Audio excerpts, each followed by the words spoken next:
მადლობა ქალბატონო პრეზიდენტო, ჩვენთვის ძალიან მნიშვნელოვანია გქონდეს საშუალება თქვენ გესაუბროთ მით უფრო ქვეყანაში მიმდინარე ინტენსიური პოლიტიკური პროცესების ფონზე. თუმცა, რადგან ჩვენი აუდიტორია სპეციფიკურია, მაინც ვეცდებით ჩვენი საუბარი დავიწყოთ რეგიონულ ჭრილში, რეგიონებში მიმდინარე აქტუალური პრობლემებით და საკითხებით. რამდენიმე დღეა, რაც გამოვედით ერთგვარი კრიზისიდან, რაც დიდ თოლობა მოუტანა დასავლეთ საქართველოს. თუმცა ჩვენ ნახეთ, რომ პოლიტიკური პროცესების ფონზე, როდესაც კრიზისში შეხვდა ქართული ოცნება და ეს არ არის პირველი შემთხვევა, იგივე შოვის ტრაგედიამაც აჩვენა, რომ კრიზისებთან გამკლავება სირთულეა და უჭირს ქართულ ოცნებას. ამის მიუხედავად ჩვენ ხედავთ, რომ ამ რეგიონებში ქართული ოცნების მხარდამჭერთა რაოდენობა კვლავაც მაღალია. იგივე რაჭის მაგალითზე შეგვიძლია ვთქვათ. თქვენ როგორ გესახებათ, რა იწვევს ამ გაურკვეველ დამოკიდებულებას რეგიონებში ასეთი კრიზისების ფონზე, რეგიონებში მოსახლეობასა და მმართველი პარტიის მიმართ და მეორეს მხრივ, როგორი უნდა იყოს მმართველობითი ვერტიკალი, მაშინ როდესაც ლოკალურ დონეზე იქმნება კრიზისები. მოგესალმებით და ძალიან მოხარული ვარ, რომ ეძლევა საშუალება, რომ სწორედ რეგიონალურ მედიას მივმართო, იმიტომ რომ სამწუხაროდ უფრო ხშირად ჩვენ ვართ მიმართული ცენტრალურ მედიისკენ და ხშირად არ გვაქვს იმის საშუალება, რომ სწორედ რეგიონების გამოწვევებზე ვისაუბროთ, რაც ძალიან მნიშვნელოვანი არის ამ ტიპის ქვეყანაში და დღევანდელ სწორედ პირობებში. თქვენ დაიწყეთ იმისი მტკიცებით, რომ თურმე რეგიონებში კვლავ ხელისუფლებას აქვს დიდი მხარდაჭერა. არავინ არ ვიცით რეალურად რა მხარდაჭერით სარგებლობს დღევანდელი მმართველი პარტია რეგიონებში. იმიტომ რომ ჩვენ თუ დავეყრდნობით არჩევნებს ვიცით თუ რაოდენ გაყალბებული იყო და თუ რაოდენ მრავალი ბერკეტი იყო გამოყენებული სწორედ რეგიონებში იმისთვის რომ მიეღწიათ იმ რაღაცა 103 და 105%-იან შედეგებს რაც მიიღეს რეგიონებში. ასე რომ ის ზუსტი გამოკვლევა იმისი თუ რა მდგომარეობა არის ამ კუთხით რეგიონებში, რა არის ხალხის განწყობა, ძალიან რთული არის ყველასთვის და მე მგონი გამოვიდეთ ჯობია ამიტომ ფაქტებიდან. და ფაქტები იმას გვიჩვენებს, რომ რეგიონების პრობლემების გადასაწყვეტად არაფერი არ კეთდება დღეს.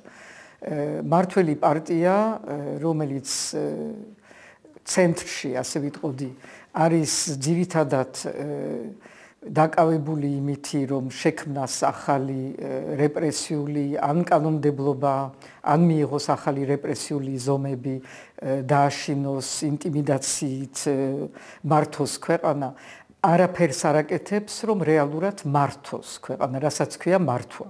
მართვა არის, რომ ავხსნათ ეს ცნება, მართვა ნიშნავს იმას, რომ გადაწყვიტო რომელიმე პრობლემა. და ამ კუთხით ჩვენ ვართ იმ მდგომარეობაში, რომელიც მართლა ძალიან საინტერესო არის, რომ არ იყოს ეს ტრაგიკული, როცა მმართველი პარტია, რომელსაც გააჩნია ყველა ბერკეტი, რაც შეიძლება ქონდეს მმართველ პარტიას, ერთპარტიული პარლამენტი, ყველაფერი არის მის ხელში, ბიუჯეტი, ადგილობრივი თვითმმართველობა, ცენტრალური მმართველობა, ანუ არაფერი არ აკლია იმისთვის, რომ მართოს და რეალურად არ მართავს. ქვეყანას აყენებს რაღაცა პრესის ქვეშ. და ეს ყველაფერში მე გადადის და ვხედავთ ამის შედეგებს, რომ გინდათ სტიქია, გინდათ ჩვეულებრივი პრობლემები, არაფერი არ არის გადაწყვეტილი და იქ სადაც მაგალითად ვხედავთ, რომ სტიქიის დროს დააკლდათ ის სპეციალური ტექნიკა, რომელიც უნდა არსებობდეს, რომელიც ერთ დროს არსებობდა რეგიონში და მე რაღაცნაირად გაიყიდა თუ გაფლანგეს, არ ვიცი როგორ მოხდა. იქ ამისთვის არაფერი არ კეთდება და წავიკითხე, რომ ამ დროს საპატრულო პოლიციისთვის უცებ გამოცხადდა ტენდერი, საიდანაც 250 ახალი მანქანა უნდა შეიძინონ საპატრულო პოლიციისთვის. კიდევ ერთხელ ეს არის რეპრესიული მანქანისთვის და არა იმისთვის, რომ გადაწყდეს რომელიმე პრობლემა. გვაქვს ამავე დროს სერიოზული სხვა ტიპის პრობლემები, ეკოლოგიური პრობლემები. სტიქიათ არის, მაგრამ ის ეკოლოგიური პრობლემები, რომელიც მთლიანად რეგიონებს მოიცავს და თქვენ აღნიშნეთ რაჭის პრობლემა, რომელიც ასევე ეკოლოგიური იყო, მაგრამ ჩვენ გვაქვს იგივე ჭიათურაში, მაგალითად. ჭიათურას ეკონომიკური პრობლემა კიდევ სხვა არის ეს გაფიცვები, რაც დღეს უკვე 28 თებერვლიდან არის გამართული ჭიათურაში, არის მიმართული იმისკენ, რომ გამოსწორდეს მუშაობის პირობები, მაგრამ ამავე დროს არის ძალიან სერიოზული ეკოლოგიური პრობლემა, რომელსაც არავინ არ აქცევს ყურადღებას და რომელიც იწვევს ძალიან რთულ შემდეგ შედეგებს ჯანმრთელობისთვის და ამაზედაც არავინ არ ზრუნავს. მე არ ჩაუღრმავდები მაგალითად ჭიათურის პრობლემებს, იმიტომ იქ არის ძალიან გადაკვანძული, ძალიან ბევრი რამე. და ის კომპანიები, რომლებიც იქ დღეს არიან მმართველობაში, რეალურად არიან თვითონ გადაჯაჭვული ხელისუფლებასთან და ამიტომ ძალიან რთული არის იმისი თქმა გარედან, როცა არ ახარ ჩახედული იმ რეალურ პირობებში, რაც არსებობს და როგორ ნაწილდება იქ შემოსავალი და ასე შემდეგ.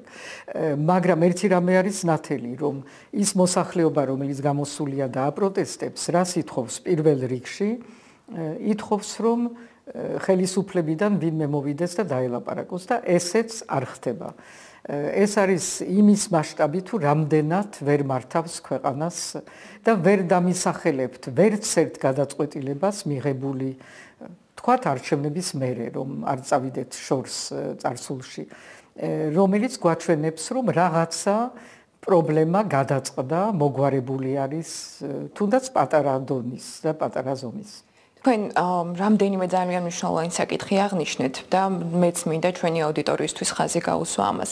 ერთი, რეგიონების როლის შეფასებასთან დაკავშირებით თქვით, რომ სათანადოდ არ არის შეფასებული იქ მიმდინარე მოვლენები და შესაბამისად პასუხი არის სუსტი და აქვე ჩვენმა აუდიტორიამ ძალიან კარგად იცის, რომ მზე ამაღლობელი არის ჩვენი დროის პირველი ქალი ჟურნალისტი, რომელიც ამ წუთას სწორედ ვაჭარის რეგიონიდან არის საპატიმროში, სწორედ მისი პროფესიული საქმიანობის შესრულების გამო. თქვენ აღნიშნეთ, რომ ჩვენ არ გვაქვს ზუსტი საზომი რეგიონებში, როგორი არის ქართული ოცნების მხარდაჭერა და გეთანხმებით, ზუსტი მონაცემები ამ წუთას თუ კი ჩვენ ვამბობთ, რომ არჩევნების შედეგები არის სადაო, ვერ გვექნება, მაგრამ იგივე პროტესტების ფონზე ჩვენ ხედავთ, რომ პროტესტი მიმდინარეობს, თუმცა ქართული ოცნების წარმომადგენლების ერთგვარი ქების ფონზე, იგივე ჭიათურაში, რაც ასევე მიუთითებს იმას, რომ ლოკალურ დონეზე მაინც გულწრფელად თუ სხვა მოტივებიდან გამომდინარე მხარდაჭერა ან საჯაროდ გაცხადებული მხარდაჭერა ასე თუ ისე ქართულ ოცნებას დღეისათვის მაინც აქვს.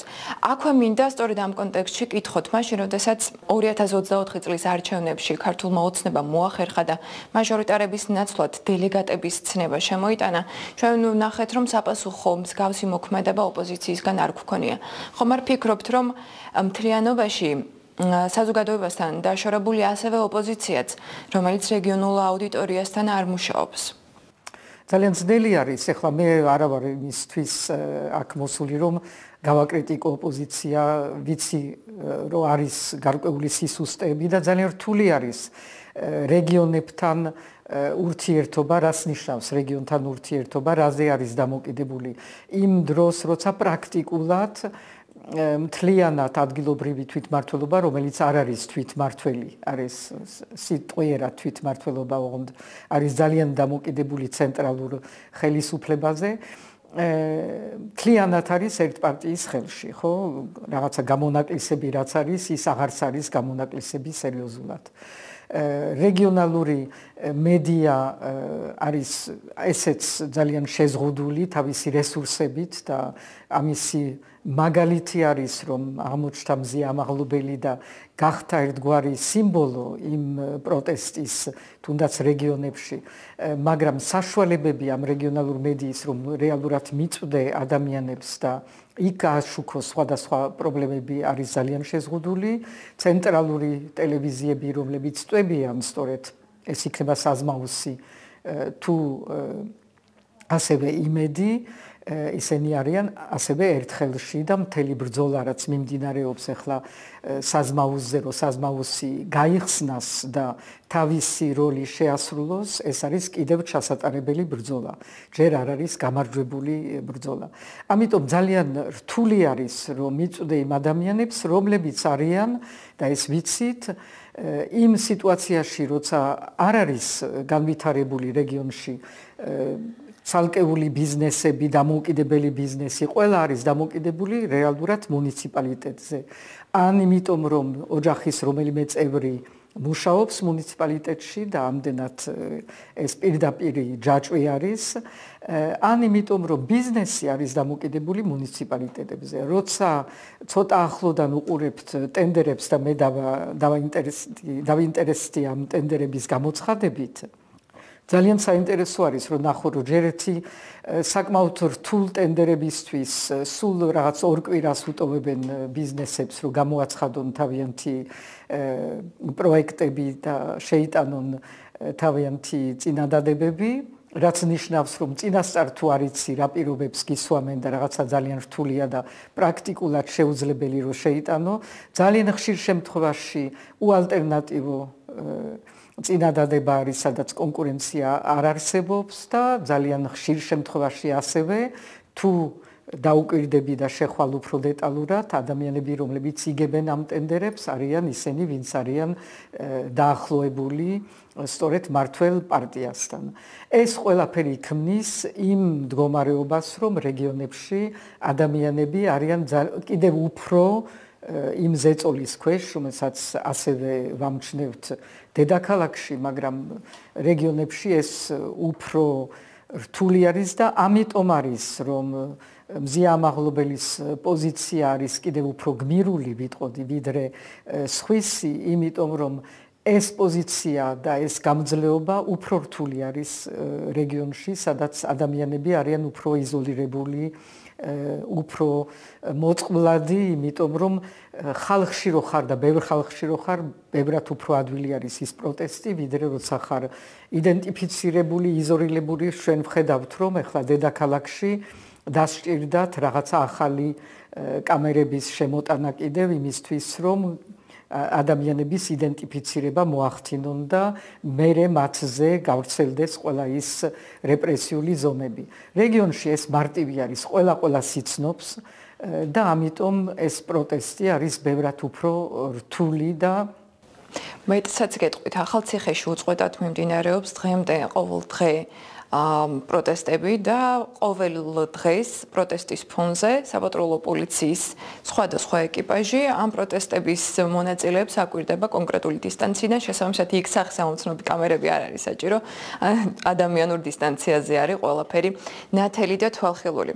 რადგან ახალციხე ვახსენე, მინდა თქვენი ხედვა გავიგო ეთნიკური უმცირესობების საკითხთან დაკავშირებით, იმიტომ რომ ეთნიკური უმცირესობები არა მხოლოდ ინტეგრაციის კუთხით დღემდე რჩება პრობლემად სახელმწიფო პოლიტიკაში, არამედ რუსული დეზინფორმაციის ერთ-ერთი ყველაზე დიდი სამიზნეებიც არიან. განსაკუთრებით ისეთ საზოგადოებას გულისხმობ, რომელიც ვერ საუბრობს ქართულ ენაზე, დამოკიდებულია სხვა საინფორმაციო წყაროებზე, მათ შორის ჯავახეთში, მათ შორის ქვემო ქართლში, წალკის მუნიციპალიტეტში გვაქვს ისეთი სოფლები, სადაც უმეტესწილად ან აზერბაიჯანულ ენაზე, ან სომხურ ენაზე საუბრობენ. წლების განმავლობაში ვერც წინა ხელისუფლების დროს, ვერც ამ ხელისუფლების დროს კომპლექსური პასუხით ვერ უპასუხა ვერავინ ამ გამოწვევას და ეს რეგიონები ყოველთვის რჩება დეზინფორმაციის ქარცეცხლის ქვეშ. თქვენ როგორ ხედავთ ამ პრობლემის მოგვარებას? მე პირველ რიგში ვიტყოდი რომ გეთანხმებით სრულიად იმაში რომ ეს არის ის საკითხი რომელშიც ბრალი არის ყველა რეჟიმების აქამდე და არსებულისაც იგივე იმიტომ რომ არასოდეს გარდა ერთი გამონაკლისი იყო ეს ჟვანიას პროგრამა რომელიც დღესაც მუშაობს მაგრამ არასაკმარისი ეს არის ჩვენი ცენტრის ბრალი ის რაც ხდება რეგიონებში, იმიტომ რომ მოთხოვნა გაიზარდა რეგიონებში რეალურად ქართული ენის სწავლის, მოთხოვნა ინტეგრაციის, ეს ყველაფერი არსებობს და რეალურად არ პასუხობს სათანადოდ ცენტრი. იმიტომ რომ არასოდეს ეს საკითხი არ გამختარა დიდი ქართული სტრატეგია, პრიორიტეტი, რომელშიც საბიუჯეტო პრიორიტეტი პირველ რიგში, თორე სხვანაირი პრიორიტეტები არ არსებობს თუ იქ არ იმისკენ არ მიმართავ იმ რესურსებს და თანხებს, რაც საჭირო არის. ამიტომ არასოდეს არ ყოფილა საკმარისი მასშტაბებელი გაგზავნილი რეგიონში. მეორე საკითხი იყო, რომელზედაც მე ადრეც მილაპარაკია, რომ მე მიმაჩნია და ეს არის სტრატეგიის ნაწილი და უნდა იყოს კარგად ახსნილი, რომ ბაგაბაღი არ შეიძლება რომ არ იყოს ქართულ ენაზე. მერე შეიძლება რომ იყოს ყველა ცალ-ცალკე ენა, კულტურა და ისა შემდეგ სკოლის ეტაპებზე და რომ იყოს ერთნაირად საშუალება რომ ისწავლო შენი ეთნიკური წარმომავლობის ენა და სახელმწიფო ენა, მაგრამ ბაგაბაღი თუ არ არის ქართულ ენაზე, მერე ძალიან ძნელი არის, იმიტომ მერე ყოველთვის რჩება ეს ენა როგორც უცხო ენა და ამიტომ ეს ინტეგრაციის ნაწილი ნაკლებად არის და რეალურად ჩვენ თუ გადავხედავთ რეგიონებს, ძალიან ცოტა ქართულენოვანი ბაგაბაღი არის იმ რეგიონებში, რომელზედაც ვლაპარაკობთ და დიდი უმრავლესობა 90% მე მგონი არის ან აზერბაიჯანულ ენაზე, ან სომხურ ენაზე. რაც ქმნის იმ პრობლემას ჩვენ გვარესკეთვით. ბოდიში გაწყვეტინებთ, მაგრამ უმეტესად ამ მუნიციპალიტეტებში ბაგაბაღები საერთოდ არ არის. და მოსახლეობას იმაზე ვლაპარაკობ, რომ გაუხსნან და პასუხი არის ძალიან სუსტი. ემას ვამბობ, როცა არ არის ეს პრიორიტეტი, არ არის პრიორიტეტი და ისე იქ-აქ რაღაცას გავაკეთებთ, მაგრამ არ არის თანმიმდევრული, არ ჯდება რაღაც დაწერილ სტრატეგიაში, რომელსაც ყველა ეთანხმება და რეალურად აქ ეს უნდა იყოს ყველა პარტიის ერთიანი ძალისხმევა, იმიტომ აქ არ არის რომელიმე პოლიტიკური პარტიული ამ გაგებით, ეს არის სახელმწიფო მართლაც მიზანი რაც უნდა იყოს და თქვენ სწორედ აღნიშნეთ, რომ ამითი როგორც ბევრი სხვა რამეთი სარგებლობს რუსული პროპაგანდა და საინფორმაციო მათი ყველა ბერკეტს ხმარობენ, ძალიან კარგად იცნობენ ამ ქვეყნის მდგომარეობას, ამას აკეთებენ წლების მანძილზე, არ ახალი არის, მაგრამ ამას ემატება ახალი ტექნოლოგიები, ახალი საშუალებები და ჩვენ თუ არ დავიცავით სახელმწიფო ამ საფრთხების წინაშე და ჩვენ ასაც ვხედავთ დღევანდელ დღეს არის პირიქით ის რომ კი არ ვიცავთ პირიქით ხელს ვუწყობთ ამ პროპაგანდას და ამ საინფორმაციო ომს, რაც რეალურად არის გამოცხადებული საქართველოს წინააღმდეგ ვითომც და მშვიდობის ფარის ქვეშ. თქვენ ახლა ისეთი საკითხები ჩამოთვალეთ, რაც პირდაპირ მუნიციპალიტეტების დაქვემდებარებაში, მაგალითად ბაღები არის სწორედ მუნიციპალიტეტების დაქვემდებარებაში. როგორ ხედავთ მუნიციპალიტეტების ავტონომიების გაძლიერებას, დეცენტრალიზაციის გაძლიერების ხედვა თუ გაქვთ და დარწმუნებული ვარ გიფიქრიათ ამაზე, იმიტომ რომ წლების განმავლობაში სახელმწიფო სამსახურთან მჭიდრო ურთიერთობები გქონდათ. რამდენად შესაძლებელია საქართველოს მასშტაბის მქონე ქვეყნებში შეიქმნას მით უმეტეს ჯერ კიდევ მყიფე დემოკრატიის პირობებში, ახლა უკვე საერთოდ ავტოკრატიაზე ვლაპარაკობთ ამ რისკებზე, მაგრამ მაშინ, როდესაც ჯერ კიდევ მყიფე დემოკრატიას ვეძახდით, რამდენად შესაძლებელია პოსტსაბჭოთა კონტექსტის გათვალისწინებით ძლიერი ლოკალური დემოკრატიების განვითარება და კარგი დეცენტრალიზაციის შექმნა, იმიტომ რომ მაგალითად, როდესაც უკრაინას ადარებენ, უკრაინამ მოახერხა და დეცენტრალიზაციის რეფორმა საქართველოს ბევრად უფრო ძლიერად განახორციელა. ჩვენ რა გვიშლის ამაში ხელს და თუ არის შესაძლებელი? მე მგონი რომ შესაძლებელი კი არა, აუცილებელი არის. ჯერთი მე ვარ ნიკო ნიკოლაძის შვილთაშვილი და მოგეხსენებათ თუ რამდენად დიდი ადგილი ჰქონდა მის ქვეყნის წყობის იდეოლოგიაში, ასე ვთქვათ, თვითმმართველობას და არაფერი შეცვლილა, იმიტომ საქართველო არის სწორედ ის ქვეყანა, რომელსაც ჭირდება თვითმმართველობა და დემოკრატია და რაც გვიჭირს, უკვე აღარ გვიჭირს, უკვე გადასული ვართ სხვა განზომილებაში, მაგრამ რაც გვიჭირდა, ვთქვათ, დემოკრატიის მშენებლობაში, სწორედ დაკავშირებული არის იმასთან, რომ ადგილობრივი დემოკრატიაც ვერ ვისწავლეთ.